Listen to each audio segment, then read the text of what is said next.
జరగబోయే జెడ్పీటీసీ ఎలక్షన్లో మన పార్టీ తరఫున జెడ్పీటీసీ చైర్మన్ పదవికి పోటీ చేయడానికి అర్హుడైన అభ్యర్థిగా మిమ్మల్ని సెంట్రల్ కమిటీ ఏకగ్రీవంగా నిర్ణయించింది.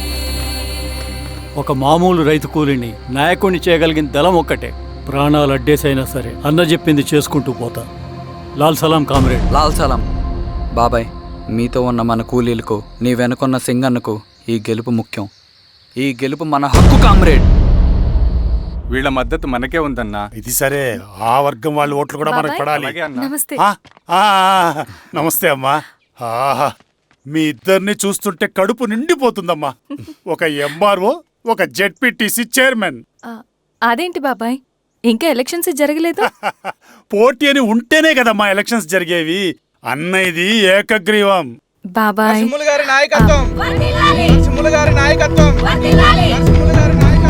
ఓ, అయితే పోటీ ఉందన్నమాట. స్వామి, కార్తీ, ఆఫీస్కి వెళ్దాం. అలాగే రండి.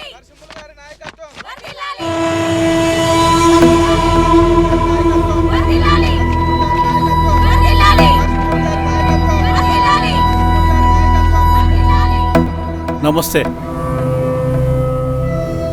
మొన్నటి వరకు కూడా కూలీ రేట్ల విషయంలో కొంచెం ఆటవిడుపుగా ఉందామని అనుకున్నాం. ఇప్పుడు ఆ అవసరం లేదు.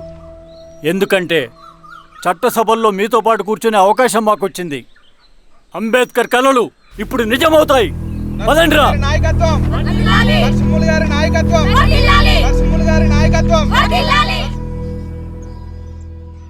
ఆ నరసింహ ఎలక్షన్ పోటీ చేయటం ఏంటి? నా కర్మ వీరస్వామి, నా పోస్టింగ్ ఉన్నప్పుడు ఇవన్నీ జరగాల. ప్రచారానికి మారువేషంలో అన్నలు కూడా వస్తారేమో సార్. రాని ఎవడన్నా వచ్చి విప్లవం, ఉద్యమం అని మాట్లాడాడు అనుకో, నా కొడుకుని అప్పుడు గానీ. జీవితమే ఒక ఆట, సాహసమే పుబాట, ఎదురే నాకు లేదు నన్నెవడు ఆపలేడు, ఎదురే నాకు లేదు నన్నెవడు ఆపలేడు, జీవితమే ఒక ఆట, సాహసమే పుబాట.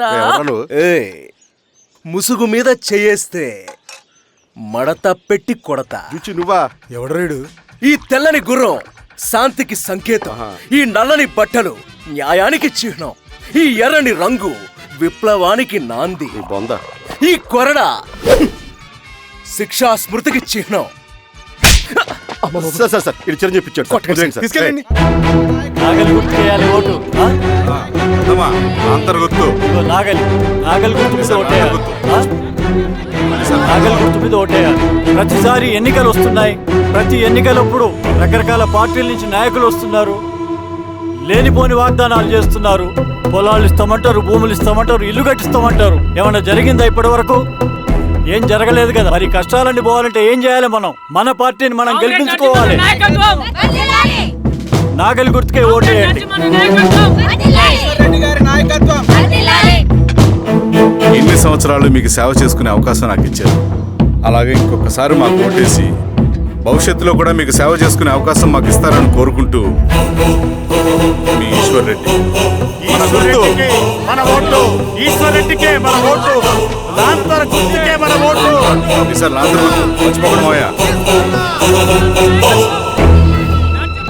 నమస్తే.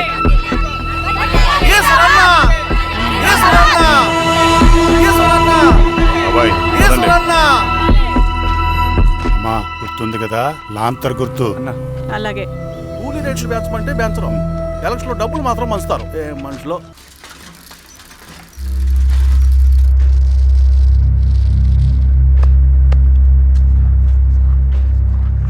చెప్పండి అన్న. అన్ని సమస్యలు పోలీస్ స్టేషన్ల పరిష్కారం కావు రెడ్డి, కొన్ని మనమే చూసుకోవాలి.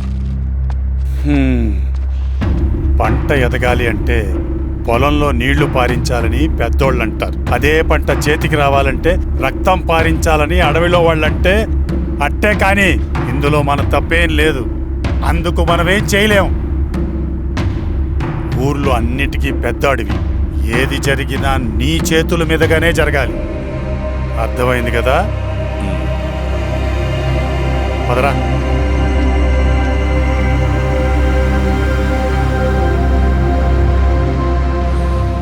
బియ్యంలో రాళ్ళున్నాయి, ఏరేయాలి.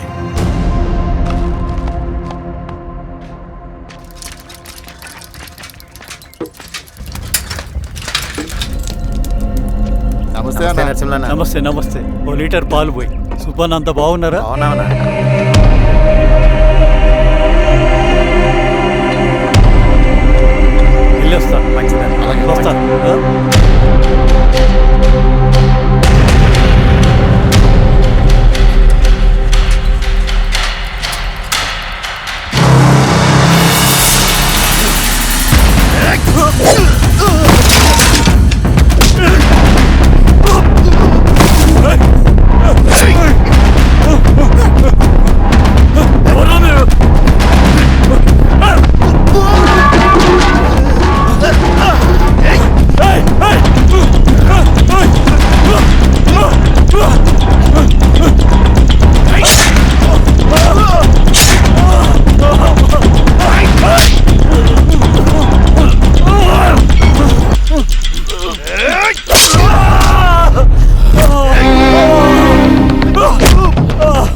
బాబాయ్ నీకేం కాదు బాబాయ్, కళ్ళు తెరు బాబాయ్. బాబాయ్ బాబాయ్ బాబాయ్ బాబాయ్ బాబాయ్ ఇదొంచు. ఏం దెబ్బ కొట్టావు బారెడ్డి? ఒక దెబ్బకు 2 పిట్టలు. ఎలక్షన్స్ ఏకగ్రీవం. ఇంకొకటి, రేపటి నుంచి ఆ కూలీ నా కొడుకులు మనం ఎంత ఇస్తే అంతగా వచ్చి పనిచేస్తారట. సర్లేండి బాబాయ్, వదిలేయండి. ముందు ఆ ఖర్చుల సంగతి చూడండి. నమస్తే సార్. నమస్తే గిరిధర్ గారు. మీరు ఇలా చేస్తారని కల్లో కూడా ఊహించుకోలేదు ఈశ్వర్రెడ్డి గారు. 2 పసిబిడ్డలు ఉన్నారు ఆ ఇంట్లో. వాళ్ళ గురించి ఏమైనా ఆలోచించారా? రేపు వాళ్ళు మళ్ళీ అడవిలోకి వెళ్ళి గన్నులు బాంబులు తీసుకొచ్చి మీ ఊరి మీదనే పడతారు. అప్పుడు వాళ్ళకు మీరు, మీకు వాళ్ళు. ఇది ఆగదు. అసలు ఏం మాట్లాడుతున్నావు గిరిధర్? మీకు అగేన్స్ట్ గా ఇప్పటివరకు ఏ ఎవిడెన్స్ లేదు. మీకు చెప్పేద్దామని వచ్చాను. బయలుదేరండి.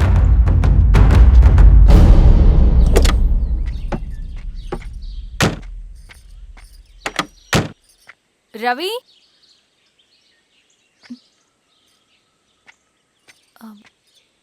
రవి ఈరోజు ఆఫీస్కి రాలేదేంటి? నరసింహుల బాబాయ్ చనిపోయాడు. జరిగింది విన్నాను. ఎలా? అన్యాయం అండి. ఎలక్షన్లో నిలబడితే చంపేస్తారా? ఎవరు? ఎవరా? ఆపోజిట్ పార్టీ వాళ్ళు. అందరికీ చెప్తుంటారుగా, మీ అన్నకి చెప్పలేదా? ఇలా చంపుకుంటూ పోతే ఏదో ఒక రోజు మన వాళ్ళని చంపుకోవాల్సి వస్తుందని. రవి, వెళ్ళి మీ అన్నకి చెప్పుకోండి.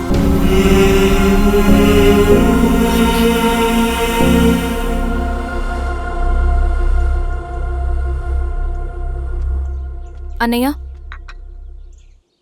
నీతో మాట్లాడాలి. ఏంటమ్మా? ఎందుకు ఇలా చేసావన్నయ్య? ఊరంతా సరే, నువ్వు కూడా నన్ను తప్పడుతున్నావమ్మా. ఇందులో తప్పు పట్టడానికి ఏముందన్నయ్య? నిన్న నా కళ్ళతోనే చూశాను. స్వామి, కారాపు దానికి పద.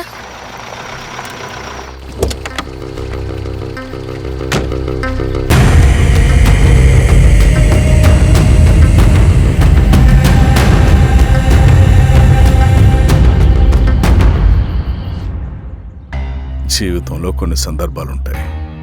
మనం నిజం చెప్పిన అబద్ధం అయిపోయే సందర్భాలు. ఆ వచ్చిన వాళ్ళు ఎవరు ఏంటి అన్నది నీకిప్పుడు చెప్పిన అర్థం కాదు. నిజం నిలకడగా నీకే తెలుస్తుంది. నువ్వే ఇదంతా చేసినట్టు తేలితే మాత్రం నిన్ను జీవితంలో క్షమించలేనన్నయ్య.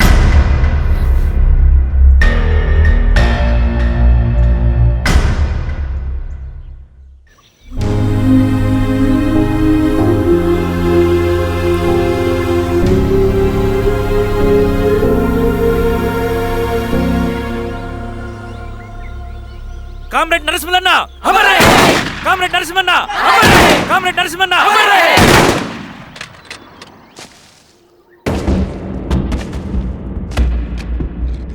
ఇలా జరుగుతుందని ఊహించలేదు. ఇవాళ నుండి వాళ్ళ కుటుంబ బాధ్యతలన్నీ మన విప్లవ సంఘమే చూసుకుంటుంది. రవి, అన్నా. ఇది వెళ్ళి వాళ్ళ కుటుంబానికి అందివు. సరే అన్నా. ఈ రోజు నుంచి ప్రతి నెల మన తరఫున సహాయం అందుతుందని చెప్పు. అలాగే నేను చెప్పానని చెప్పు. అన్నా, ఊరంతా భయం గుప్పెట్లో ఉందన్నా. మరి మన నరసింహులన్న ప్రాణత్యాగానికి అర్థమేంటి కామ్రేడ్? భయపడటం వల్ల పనులు జరుగుతాయని వాళ్ళు నమ్మితే వాళ్ళకంటే ఎక్కువ భయపడగలుగుతానని వాడికి తెలియాలి. లాల్ సలాం కామ్రేడ్! లాల్ సలాం కామ్రేడ్! లాల్ సలాం కామ్రేడ్! లాల్ సలాం కామ్రేడ్! లాల్ సలాం కామ్రేడ్! లాల్ సలాం కామ్రేడ్!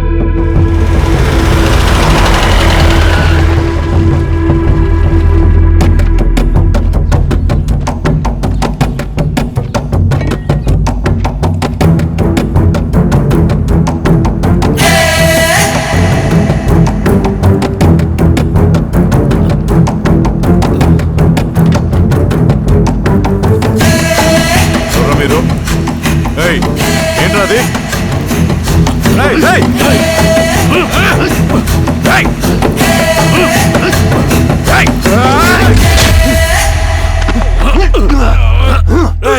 ఎవరు మీరు? ఏం కావాలి?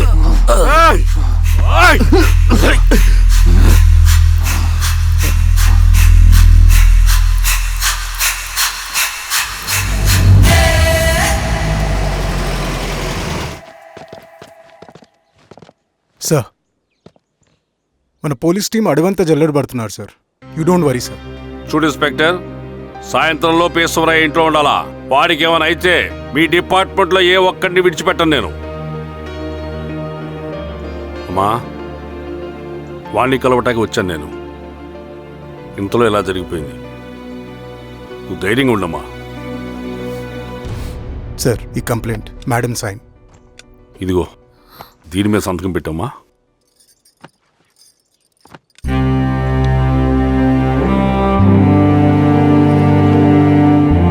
వెళ్ళండి, ముందెళ్ళి అబ్బని చూడండి.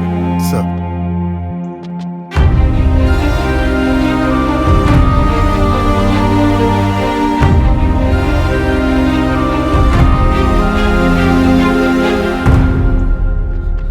అయ్యా అయ్యా అయ్యా, మన పొలంలో అయ్యా. ఏమైందిరా? ఈశ్వర్య శవం శవం శవం. చెన్నారెడ్డి, పద పద పద పద.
అలాగే సార్.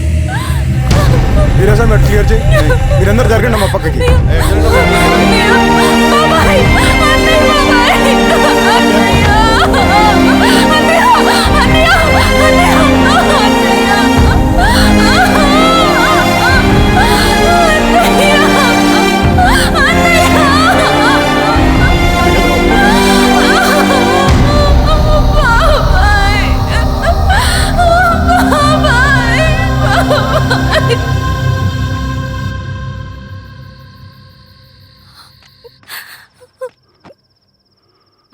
ఊరుకో అమ్మా, ఊరుకో.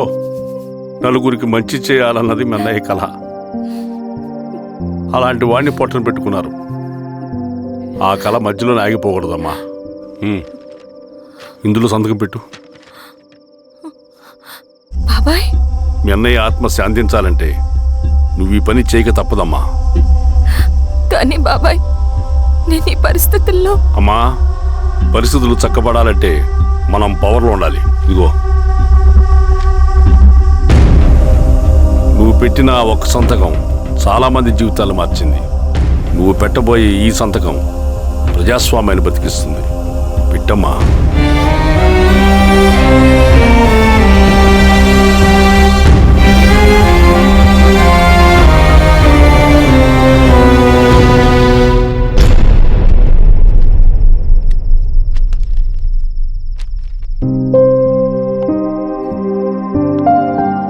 వెళ్ళొస్తాను.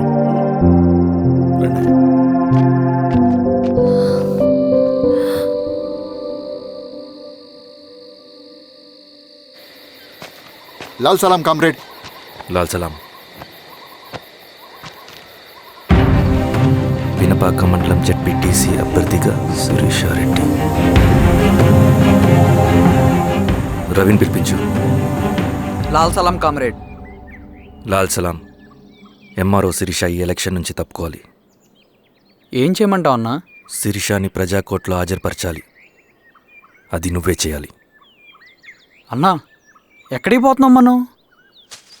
సమసమాజ స్థాపన వైపుకు. బలహీనుని బానిసగా మార్చి దోచుకోవాలనుకునే బలవంతుడు గుండెలు చీల్చే వైపుకు.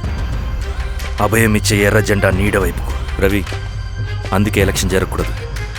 గెలిస్తే మనమే గెలవాలి. డబ్బు, కులం, రాజకీయ కండబలం, సానుభూతి ఓట్లు కానీ గెలవకూడదు. ఈశ్వర్రెడ్డి హత్య జరిగింది కాబట్టి ఈసారి శిరీషకి హై సెక్యూరిటీ ఉంటుంది. జాగ్రత్తగా డీల్ చేయి.